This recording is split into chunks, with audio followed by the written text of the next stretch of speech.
The government has been forced to stop the $4.4 billion rollout of new trains for Queensland. The fleet isn't track-worthy, riddled with design and access issues. The contracts were signed while the opposition was in power, but they claim it's another embarrassing rail blunder for the government. Kissing, hugging, holding, the next generation are usually rolled out during an election campaign. No, there's not. It just must be the season for babies.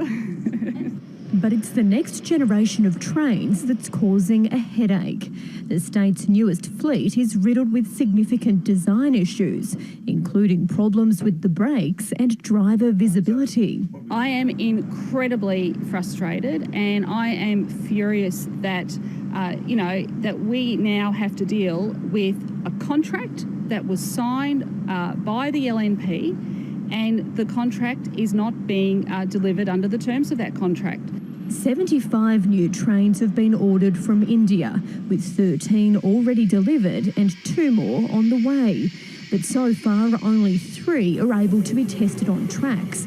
Not one has passed safety checks. The Transport Minister has put a stop to future orders. I've made it clear that after those 2 arrive on our shores, no more will be accepted.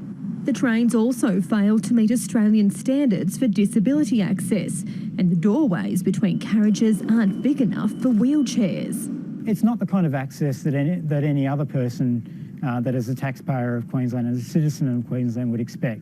The design and $4.4 billion contract for the trains was signed when the LNP was in power. The now Treasury spokesman Scott Emerson was the Transport Minister, but the opposition denies their deal has gone off the rails. Trains that were being delivered were trains that were actually ordered under the supervision and guidance of the Premier's hand-picked Director General, Dave Stewart.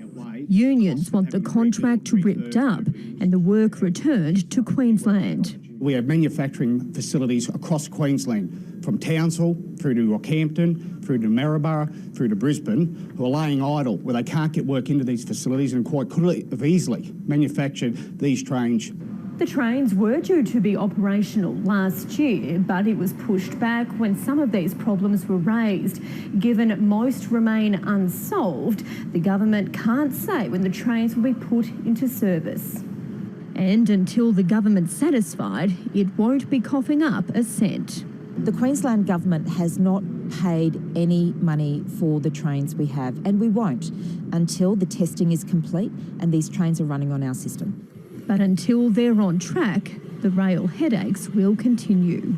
Alison Horn, ABC News, Brisbane. The Transport Minister, Jackie Trad, joins me live from State Parliament. Jackie Trad, thanks so much for your time tonight. You've blamed the opposition for these problems. Why then won't you back out of the contract? What I'm focused on is making sure that these trains pass all of the relevant testing regimes: safety, comfort, reliability. I'm focused on doing that to make sure that these trains get onto our network as soon as possible. So who should have been in charge of quality control? Should it have been someone like Neil Scales, who was the Department Director General at the time and now acting CEO of Queensland Rail? Should he have realised these problems? Well, Neil has been leading the testing of these trains since they started arriving on our shores in December last year. Let's be clear, this problem started in 2014 when Tim Nicholls and Scott Emerson announced that the Queensland Government then, the LNP government, were buying half-price trains from India. And we all know you get what you pay for. Now, we are working through all of the outstanding concerns and issues, but I am determined that we do that, and we do that in collaboration with the consortium, Qtectic and Bombardier, and we get these trains safely on the tracks as soon as possible. So we don't know when these new trains will come online. That coupled with the driver shortage, can commuters have confidence in the rail system? Well, commuters can have confidence that we are 100% focused on resolving all of these outstanding issues. Will all their trains run on time?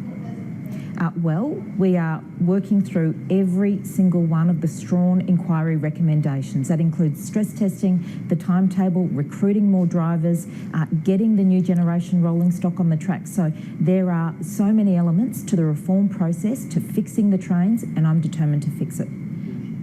Jackie Trad, thank you very much for your time tonight. Thanks, Karina.